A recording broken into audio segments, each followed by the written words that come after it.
This is Mongolian Mindset, and today we're going to be typing Joe Dispenza for one of our Discord members. They boosted the server and they recommended him, and we'll be doing it for her. We typed her on the channel. She's INFJ. Um, we'll be using Linda Berens Interaction Styles and Temperament combined with cognitive functions. We have all these online. If you want more hands-on experience, join our Discord, and if you want even more than that, you can join our Demigod Dojo inside of our Discord where we have everything from the easiest sources to the harder sources. And Zara and PC do have like little tests you guys can take to show that you do understand what you're learning. And that's going to help you be able to type your family and friends accurately, right? That's what we care about the most. Dr. Joe Dispenza is a very interesting guy. I haven't heard from him in a while. I know he's like this guy who believes like in like abstract land, to be the power of manifestation is what I would say. Hmm. Big on that. I think he's got a couple books. I think a lot of it's written based off some empirical data. So we'll check him out. We did type him before, INTJ, but we'll type him again because that was 3 years ago. So we'll see. Is there anything, Thomas, anything y'all want to say before we get into it? I don't have much. I Yeah. don't really know much about him beyond watched a couple interviews before. He's like a spiritual guy. Yeah, spirit kind of spiritual guru type. Yeah.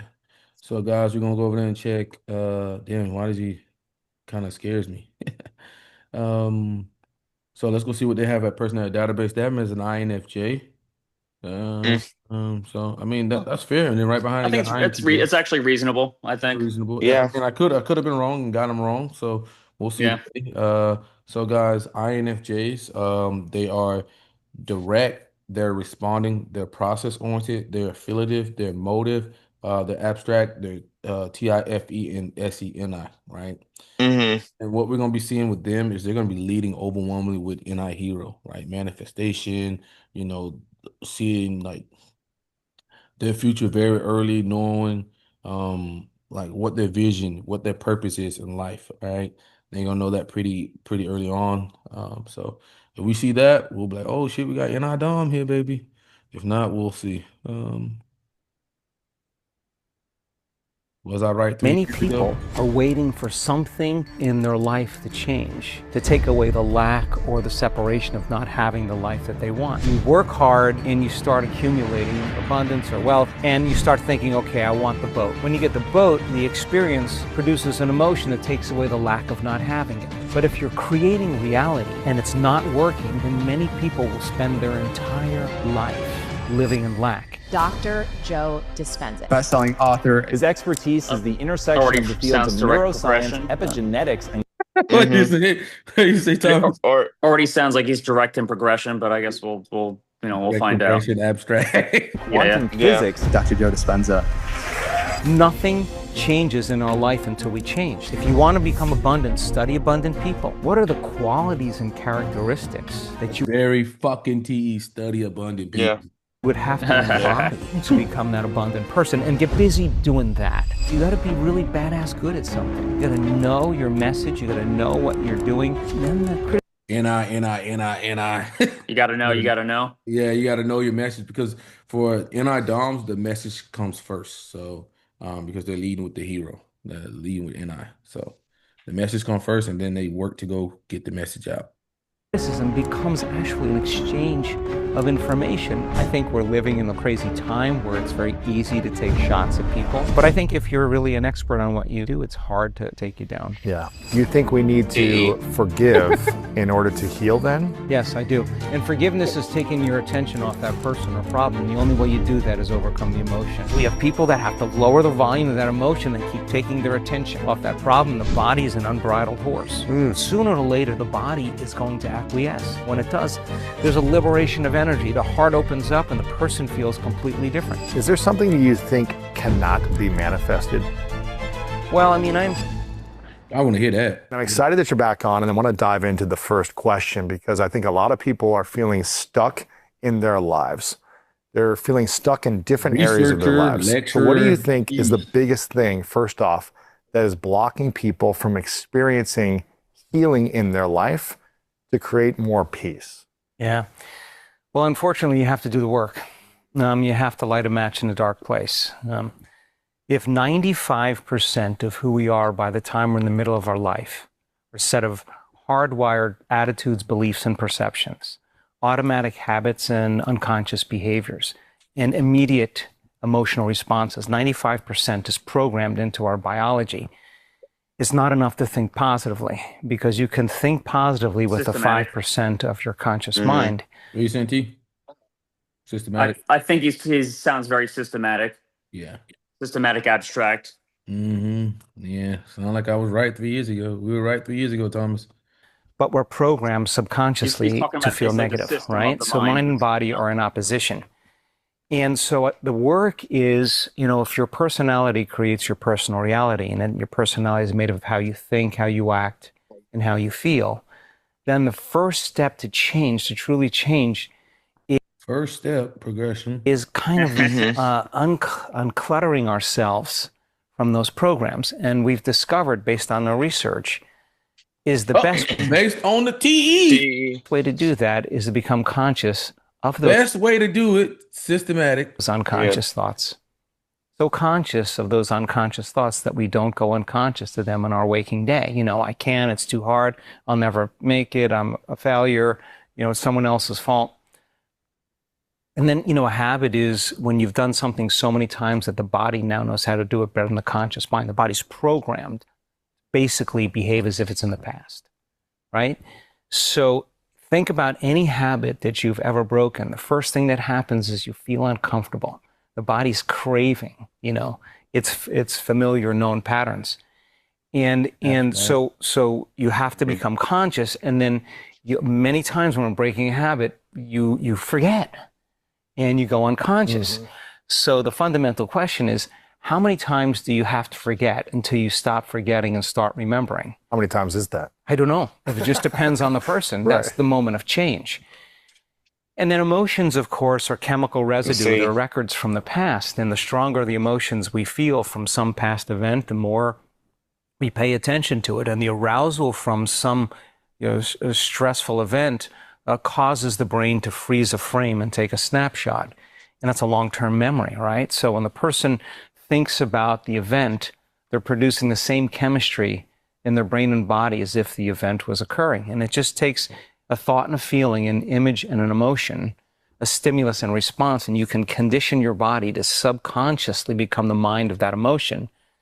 Now the body's literally in the past. So it takes an enormous amount of energy, an enormous amount of awareness to catch yourself from going unconscious. And the only way you become conscious, the only way you get good at changing your conscience or your consciousness is to catch yourself going unconscious. And sooner or later, if you get really good at it, you begin to disentangle from the program and you begin to objectify your subjective self. And there's dissonance that goes on in the brain and body that's very uncomfortable. It seems really hard. It seems like we can't see there's an end. There's circuitry that's no longer firing and wiring. There's no longer the same chemicals that are produced. You're no longer signaling the same genes or the same hormones. The body's in flux. It's in dissonance. It's out of order. And most people return back to the familiar, right? And they say, oh, this feels right to me. Well, that feels familiar, right? So if a person is stuck in their life, the first step to change is examining your thoughts, paying attention to how you speak and how you act, and look at these emotions that keep you connected to the past and finally decide, does this emotion belong in my future? And I think many people try to create a new personal reality as the same personality, and it doesn't work. We literally have to become someone else, and it's fundamental. We already have to become someone else. That's, I would say, abstract. Know this. We already know this. And so many people don't want to go through the work of taking a look at themselves because it's tedious. It's easier to turn on the television or scroll through your social media or make a phone call or get distracted, right? But we discovered that in our 7-day, week-long retreats, if you give people something to do, if they understand the philosophy, the theory, they understand the knowledge base of what they're doing, and you give them something to do, and so they can begin to change, right around the second day, people start, breaking through. They start seeing a different landscape. They're no longer tormenting their body with the same thoughts that produce the same emotions. They're no longer complaining and blaming and making excuses. And they're thinking differently because they're challenged to learn a lot of information. They're challenged to learn information and knowledge, and that causes people to think differently. And then if you start to think differently because you learn new information, you begin to make different choices. And if you make different choices, you can begin to do different things and behave in different ways, and you can create new experiences, and you can feel new emotions. And that's exactly what we discovered that changes a person's biology. The second point from that question is many people are waiting for something out there in their life to change, to take away the lack or the separation of not having the life that they want. I mean, think about it. Our senses plug us into three-dimensional reality, and the way that we create is we create based on lack. You see the sports car, you see the wardrobe, you see the scarf, you see the boat, whatever it is that a person wants. That's a lot of SE. Yeah, that's a lot of SE rant. You see this, you see that, you see this, you see this. The lack of not having that particular thing causes the brain to naturally dream about having it. Very TESC. The challenge. Weird. What do you say, T? I say he's talking about social comparison, which that's very TESC in my opinion. Yeah. Is they that have this, they have more status, they have these possessions, And for most people, to get that dream to actually become actualized in three-dimensional reality, you got to do something. You got to do something because there's the distance between the thought of what you want and the experience of having it is called time. And time is separation, right? So we've been hypnotized. You're getting abstract. This is going to just knock abstract and yeah, I mean, honestly, he's a maniac. Yeah, he is. You can tell he really loves it. That's one thing you can see with like the INTJs and whatnot, and like these guys is like if they're talking about something they fucking love, boy, they can't shut their fucking mouth. Like, you see how he's so happy he is, like his eyes lighting up, like he's like in his own zone. So guys, what you can really see from Joe Dispenza here is that this guy is very abstract, right? Yeah, he's lit up like a freaking Christmas tree. Definitely process of progression. So oh shit, I shouldn't be asking that, but whatever. I'll just go ahead and circle it. Fuck it. Well, that's okay. So he's abstract progression, so that just basically kills like everything. And then you only have these guys: ENTP, ENFP, INTJ, and INSJ, right? We also see SENI. Damn, this shit's acting up. Why is the keyboard doing that? So he's SENI. That basically ENTP and ENFP are eliminated. So you're only down to INTJ and INFJ. We're gonna go back to make sure, but this guy's INTJ. Dr. Joe Dispenza. Too much TE. There's no and conditioned. You're just spamming it to believe that when the experience happens in our life, well, think about it. You work hard, you save money, you make sacrifices, you put in your extra time. All this SE. You work and you start accumulating success or abundance or wealth. And you start thinking, okay, I want the boat, right? And then you start thinking. You spend a year saving up all your money, you get the boat. When you get the boat, the experience produces an emotion that takes away the lack of not having it.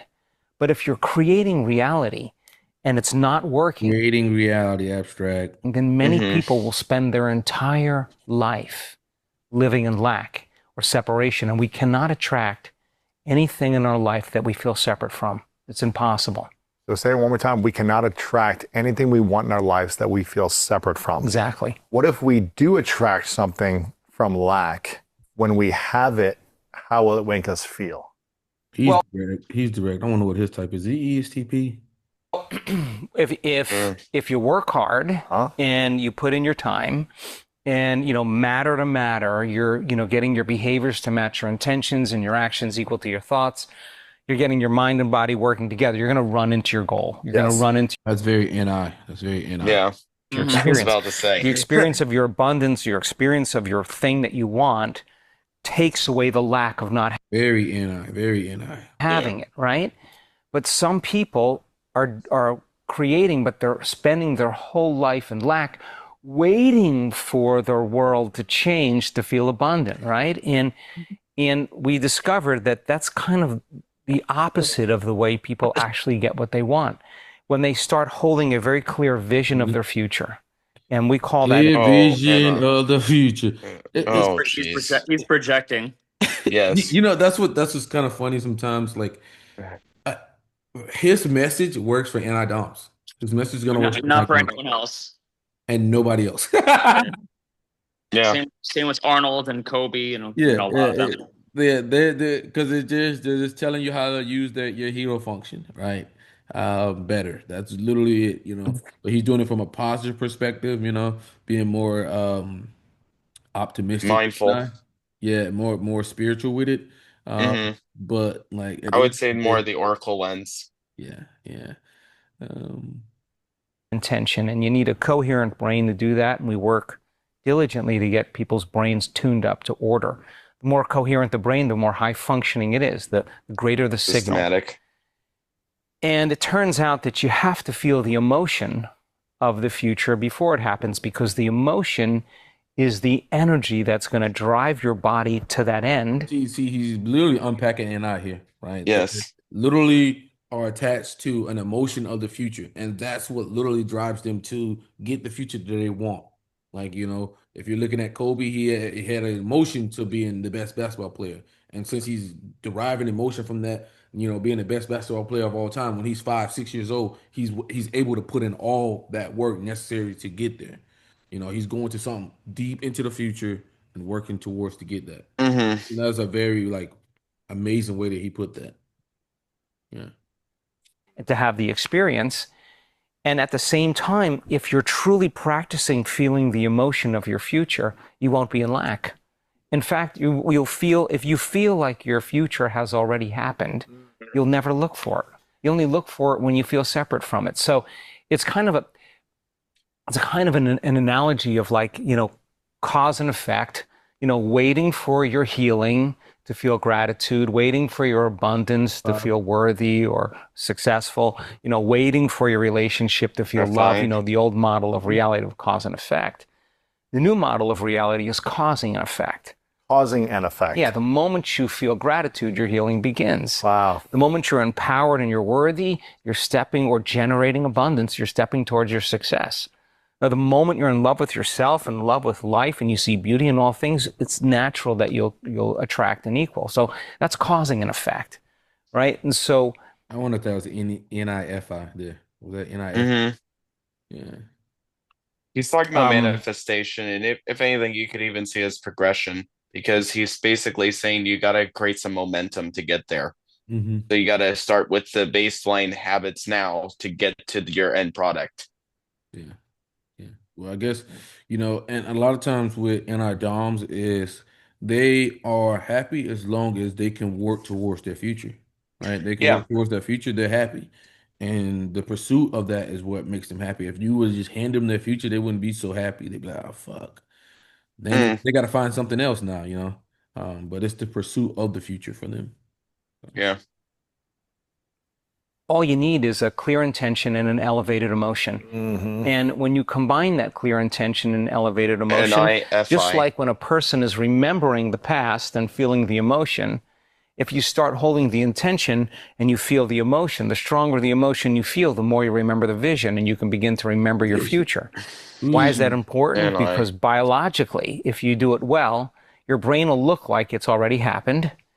And if you do it really well, genetically, your body will begin to change to look like it's already happened. In other words, our data shows that in 7 days at a week-long event, when people really get in the creative process, they upregulate thousands of genes and metabolites to suggest that they're living in a whole new life.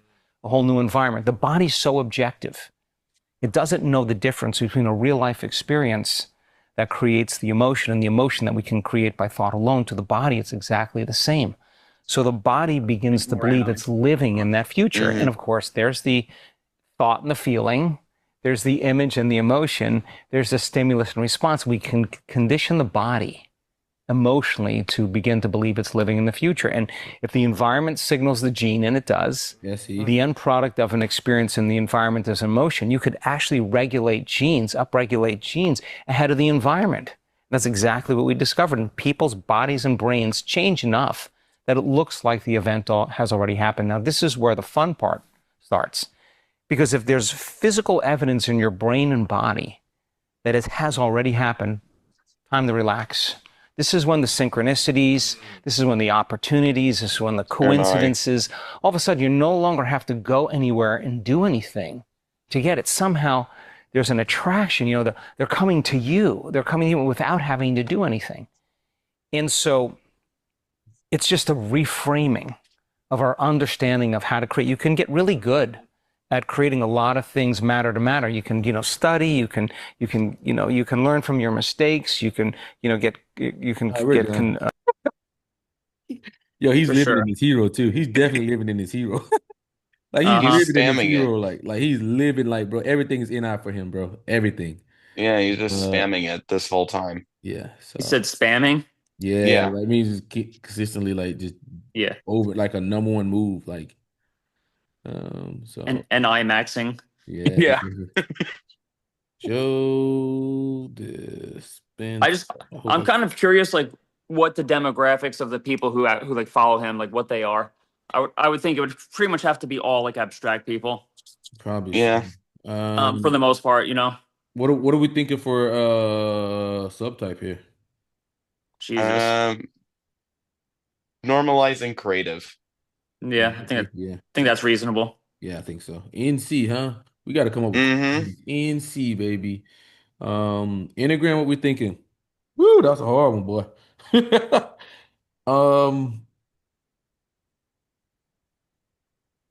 You're not a 3. You're not a 4. You're not a 2. You ain't a 1. You ain't a 9. Some kind of 5, maybe? Yeah, I think 5. He's a wacky 5, though. What do you think? Yeah. 5? 5W4. Yeah. Yeah, that makes sense. It's all about his individuality. Weird shit. What we thinking? SP/sexual? What y'all thinking? Yeah. Yeah. What you thinking? SP/sexual? Either SPSX or SPSO. Yeah. And you think SPSO? I don't. Potentially. I mean, he's about like helping people. Yeah, we can go with that. SPSO. Demigod level, he is I would say prodigy, man. For sure. Yeah, definitely prodigy. Yeah. There's prodigy, that'd be anything under that would be underselling him. Yeah, he's got it going on, man. And the good thing is like you could tell when somebody's in their hero function because they're like so enthusiastic, super enthusiastic. It's like I think there's a lot of merit to what John Beebe says about the 8 function model and like people taking on the energy of the one that they sit in the most. You can see that he was very heroic with how he was moving around and stuff like that. Because you could get like a lot of INTJs that can kind of sit in TI critic where they will literally shut down anything. They'll shut down anything. That's me.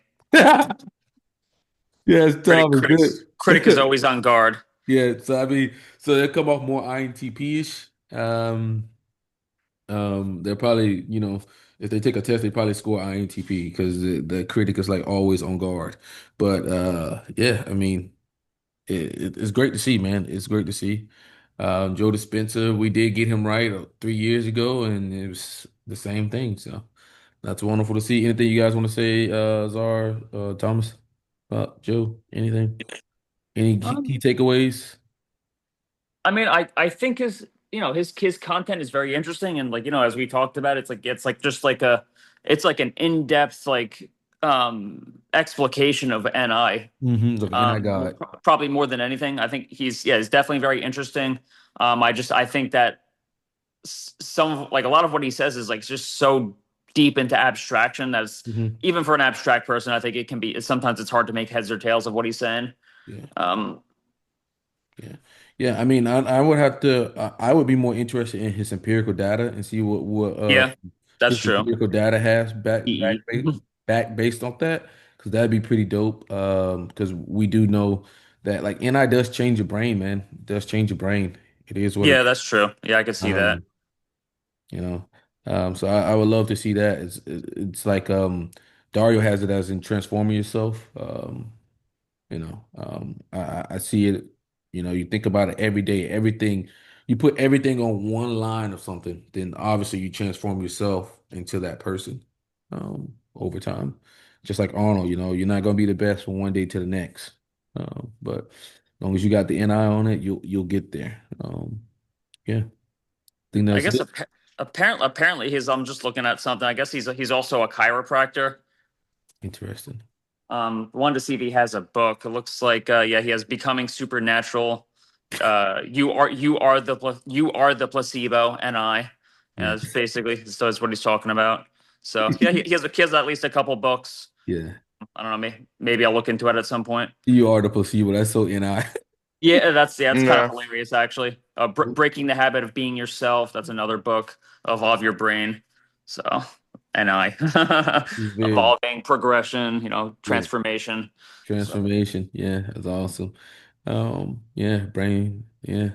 Well, guys, we'll catch you guys on the next one. And we're out, guys. Peace out.